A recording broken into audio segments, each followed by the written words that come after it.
Hello guys, मेरी YouTube channel में आपका स्वागत है। मेरा नाम मनमोहन मिश्रा। तो आज मैं आपको इस वीडियो में रिव्यू करके बताने वाला हूँ एसबीआई स्मॉल कैप फंड के बारे में। तो मैं आपको इस वीडियो में पूरा डिटेल में बताऊंगा। मैं आपको एक्सेल शीट में फंडामेंटल एनालिसिस करके बताऊंगा और मैं आपको लास्ट में कंक्लूजन में ये भी बताऊंगा कि आपको इसमें इन्वेस्टमेंट करना चाहिए या नहीं करना चाहिए, और अगर आपको इसमें इन्वेस्टमेंट करना चाहिए तो कितने साल तक करना चाहिए। तो मेरे चैनल को सब्सक्राइब जरूर कर दीजिएगा। मैं वीडियो लाता रहता हूँ। चलिए शुरू करते हैं। जैसे कि अब मेरे यहाँ पे स्क्रीन पे देख पा रहे होंगे एसबीआई स्मॉल कैप फंड। तो इसका अगर आप देखें लॉन्च ऑन डेट तो 1 जनवरी 2013 है। और इस फंड को अगर आप देखें तो 11.6 ईयर्स हो चुके हैं लॉन्च होते होते। तो इसका कैटेगरी रिटर्न देखिए, मतलब ऑल टाइम रिटर्न देखिए 11.6 ईयर्स में तो 23.22% तक का रिटर्न है। जी हाँ, बहुत ही बढ़िया रिटर्न है, बहुत ही मैसिव रिटर्न है। कंटिन्यूअसली 11.6 ईयर्स तक इन्होंने 23.22% तक का रिटर्न दिया है।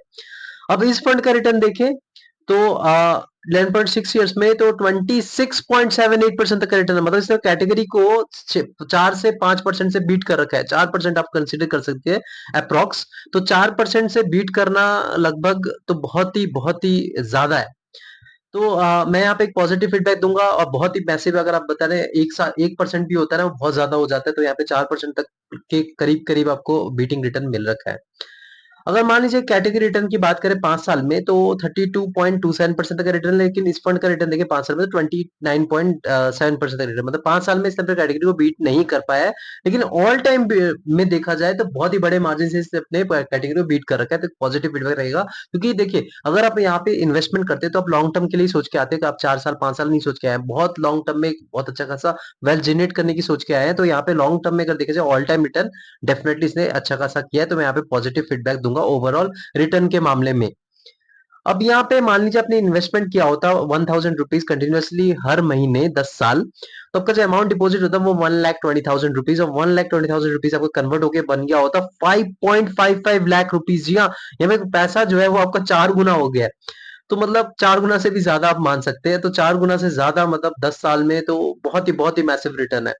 अगर मान लीजिए आपने इस फंड में ना इन्वेस्टमेंट किया होता, आपने गोल्ड में किया होता, तो आपका अमाउंट डिपॉजिट होता 1,20,000 रुपीज, और 1,20,000 रुपीज कन्वर्ट होकर बन गया होता 1,96,000 रुपीज। मतलब पैसा देख रहे हैं, आपको डिफरेंस दिख रहा होगा। मतलब गोल्ड में भी आप इन्वेस्टमेंट कर रहे हैं, आपका पैसा यहाँ पे आसपास भी नहीं है, पैसा यहाँ पे डबल भी नहीं हुआ है, और वहां पे जो है आपको पैसा 4 गुना से भी ज्यादा दिख रहा है। तो ये जो चीज है, मतलब आपको इन्वेस्टमेंट की ताकत आपको दिख रहे होगे कि मतलब क्या डिफरेंस यहाँ पे बन पा रहा है। अब मान लीजिए आपने इस फंड में गोल्ड में ना इन्वेस्टमेंट करके आपने एफडी पे किया होता, तो एफडी में तो आप देख पा रहे हैं 1,20,000 रुपीज डिपॉजिट होता है और आपको जो रिटर्न मिलता है 1,74,000 रुपीज। मतलब यहाँ पे तो कुछ मतलब कंपैरिजन ही नहीं है। मतलब यहाँ पे पैसा तो डबल तो छोड़िए, मतलब आधा भी नहीं बढ़ रहा है। तो बहुत ही आपको दिख पा रहा होगा डिफरेंस की, मतलब इन्वेस्टमेंट की ताकत क्यों क्यों है, इन्वेस्टमेंट आपको करना जरूरी क्यों है, आप आपको देख पा रहे होंगे। अब यहाँ पे रिटर्न वर्सेस कैटेगरी की बात करें तो रिटर्न वर्सेस कैटेगरी के हिसाब से एवरेज रिटर्न है। और रिस्क वर्सेस कैटेगरी की बात करें तो कैटेगरी के हिसाब से इसने बिलो एवरेज रिस्क ले रखा है। क्यों ले रखा है, ये नीचे मार्केट कैपिटल के बारे में डिस्कस करेंगे, कैसे ये रिस्क थोड़ा कम लेके चलता है अपने कैटेगरी के हिसाब से। या भी नीचे स्टैंडर्ड डिविएशन भी पता चलेगा। तो आप देख पा रहे हैं नीचे जो रिस्क एंड रिटर्न रेशियो की बात करें तो बीटा जो होता है, बीटा बेसिकली क्या होता है, आपको validity with respect to its benchmark आपको पता चलता है। तो 1 से नीचे होना जरूरी होता है। इस फंड का जो है 0.68 है, और कैटेगरी का देखा जाए तो 0.8 है। तो डेफिनेटली आपको पता चल रहा होगा कि अब यहाँ पे जो मैंने ऊपर यहाँ पे लिखा हुआ है रिस्क वर्सेस कैटेगरी, तो बिलो एवरेज क्यों रिस्क है यहाँ पे। तो क्योंकि यहाँ पे जो बीटा है वो कम है as compared to its category, validity आपको कम देखने को मिलेगी कैटेगरी की कंपैरिजन में, और रिटर्न भी ज्यादा देखने को मिल रहा है, जो कि बहुत ही पॉजिटिव फीडबैक है। अगर आप मान लीजिए स्टैंडर्ड डिविएशन की बात करें तो स्टैंडर्ड डिविएशन बेसिकली क्या होता है, आपका जो एवरेज रिटर्न है ना, मतलब जो इस पर्टिकुलर फंड का एवरेज रिटर्न होता है उससे आपको प्लस लगा लीजिए। और मतलब जितना ये वैल्यू है और माइनस कर दीजिए, उतना आपको मिलने के चांसेस रहते हैं। जैसे मान लीजिए आपका इस फंड का अगर एवरेज रिटर्न 20% है, तो अब यहाँ पे प्लस कर दीजिए, इस साल आपको 30 प्लस कर दीजिए 13.04%। तो आपको इस साल 33.04% तक का रिटर्न मिलने के चांसेस है। और आप इसे माइनस भी कर दीजिए, मतलब 20 से 13.04% माइनस करेंगे तो आपको करीब करीब 7% तक का रिटर्न मिलने के चांसेस है इस साल। मतलब ऐसा इसका एक एवरेज रिटर्न आप काउंट करते हैं, जिससे कि आपको पता चलता है कि आप कितना इसमें वॉलिटिलिटी है, कितना आपको फेस करना पड़ता है चीजें, जो मतलब आगे ऊपर नीचे रोलर कोस्टर फेस करना पड़ता है। तो इसकी कैटेगरी देखें तो 15.33 है। तो आप देख पा रहे कैटेगरी से भी कम यहाँ पे वॉलिटिलिटी आपको देखने को मिलती है, और रिटर्न भी ज्यादा मिलता है। तो और क्या चाहिए, एकदम परफेक्ट फंड अगर आप देखा जाए अभी तक का, तो मैं सारी चीज में पॉजिटिव फीडबैक रहेगा। अब यहाँ पे अगर आप इन्वेस्टमेंट करना चाहते हैं तो आप मिनिमम एसआईपी 500 रुपए से कर सकते हैं, जो कि एकदम पॉजिटिव फीडबैक रहेगा। क्योंकि देखिए आजकल स्टूडेंट लोग भी इन्वेस्टमेंट करते हैं, तो 100 रुपए 500 रुपए से मिनिमम इन्वेस्टमेंट ज्यादा सही रहता है। वन टाइम इन्वेस्टमेंट की बात करें लमसम तो 1000 रुपए से आप लमसम कर सकते हैं, जो कि बहुत ही अच्छी बात है। आप 1000 रुपए मतलब आजकल तो आप देख पाते कुछ कुछ लमसम है जो 5000 रुपए, वो मुझे पसंद नहीं है, लेकिन 1000 रुपए से कर सकते हैं, कम अमाउंट से, तो बहुत बढ़िया है। लॉक इन पीरियड की बात करते हैं, कोई लॉक इन पीरियड नहीं, कभी भी आप इन्वेस्टमेंट कर सकते हैं, कभी आप यहाँ से एग्जिट मार सकते हैं। एईएम साइज की बात करें तो एईएम बेसिकली होता क्या है, एसेट अंडर मैनेजमेंट, तो कितना पैसा इस पर्टिकुलर फंड में इन्वेस्टेड है। तो इससे पता चलता है अगर मान लीजिए एम साइज कम है तो प्रॉब्लम क्या रहती है कि ये एक वेल एस्टेब्लिश फंड नहीं है, पुराना फंड है और एम साइज भी कम है। आप बोलेंगे यार ये तो मतलब ज्यादातर लोग इस पे भरोसा नहीं कर रहे, तभी तो इसका एम साइज कम है, क्योंकि यहाँ पे लोग ज्यादा इन्वेस्टमेंट नहीं कर रहे हैं।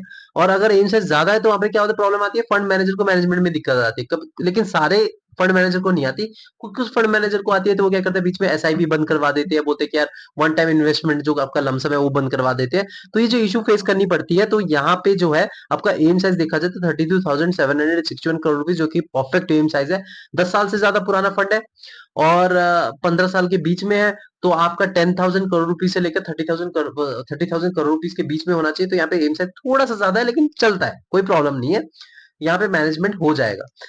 अब एक्सपेंस रेशियो की बात करें तो 1% से नीचे होना जरूरी होता है, क्योंकि एक्सपेंस रेशियो बेसिकली क्या होता है कि आपको फंड मैनेजर को मैनेजमेंट फीस देनी पड़ती है। वो दिमाग लगा जो आपका पैसा जो है वो इन्वेस्टमेंट करवा रहे हैं, तो उनको एक फीस तो देनी जरूरी बन जाती है।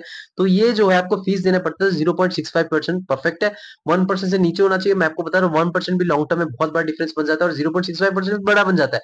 लेकिन डेफिनेटली मैंने क्राइटेरिया सेट करके 0.7% से अगर नीचे है, तब उसको एक अच्छा खासा एक्सपेंस रेशियो मान सकते हो। यहाँ पे अच्छा खासा एक्सपेंस रेशियो है।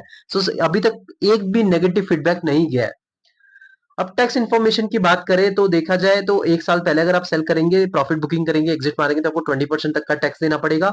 और अगर आप 1 साल के बाद सेल करेंगे, जो कि आपको लॉन्ग टर्म प्रॉफिट पे बुकिंग करके आप एग्जिट मारते हैं, तो आपको 12.5% तक का टैक्स देना पड़ेगा।